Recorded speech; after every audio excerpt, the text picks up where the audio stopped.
Birthday boy সকালবেলা চান ঠান করে রেডি হয়ে গেছে সর্বমঙ্গলা মন্দিরে মায়ের কাছে পুজো দিতে যাবে বলে।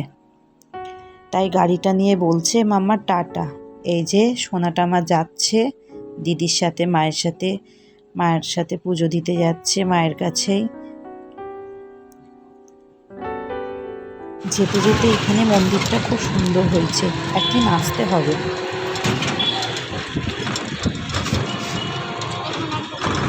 চলে এসেছি আমরা মায়ের দর্শনে, মায়ের কাছে পুজো দিতে। খুব ভালো লাগে মন্দিরে আসতে, আর এই মায়ের কাছে যা চাই মনের আশা সব পূরণ হয়। যাচ্ছে দিদির সাথে গুটি গুটি পাগুলো নিয়ে পুজো দিতে।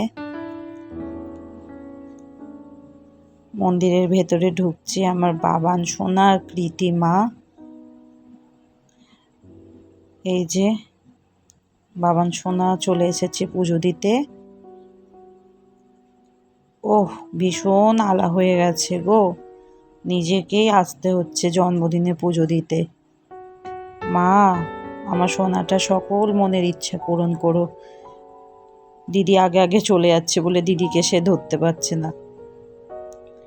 পায়ে প্রচণ্ড গরম লাগছে সোনাটার। যাই পুজো দিয়ে আসি। পুজো দিয়ে হয়ে গেছে, এবার ঠাকুর নামও তো করতে হবে। মাথা ঠোকে না, মাথাটাই ফাটিয়ে দেয় ঠাকুরের সামনে এসে।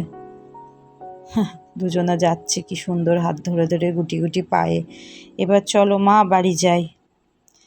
কিন্তু বাড়ি যেতে যেতে এখানে যে সবাই যারা বসে থাকে, বললাম কৃতি ভাইকে নিয়ে এদের কাছে কিছু অর্থ দান কর। এনাদের আশীর্বাদ পাওয়াটাও খুব ভাগ্যের। বাবান তো ভয় পাচ্ছিল, যেতে চাইছিল না, তাও মা জোর করেছে বলে একটু যাচ্ছে। যাই হোক, দিয়েছে তো। আবার বললাম কৃতি এনাদেরকেও দে, সবাইকে দে।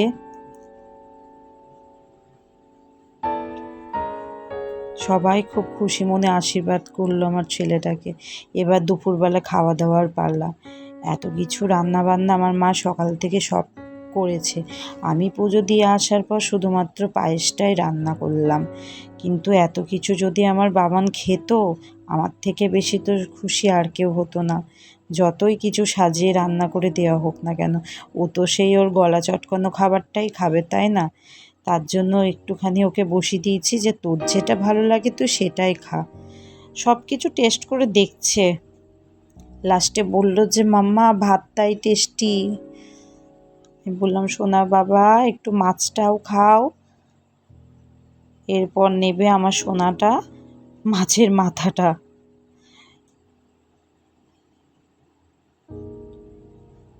মাছের মাথাটা নিয়ে বলছে মামের চোখ নাই, একটু কথা বলতে শিখেছে তো, ভাই বোনেই এবার খাক। দুজনা খাওয়া দাওয়া শেষ করে এবার চলে এসছে বার্থডে বয়ের কেক। বাবান তো ভীষণ ব্যাট বল খেলতে ভালোবাসে, তাই ওর কেকটাও ব্যাট বলের আনা হয়েছে।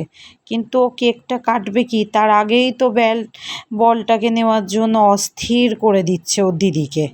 যাক, কেকটা কাটা হোক। Happy birthday Baban.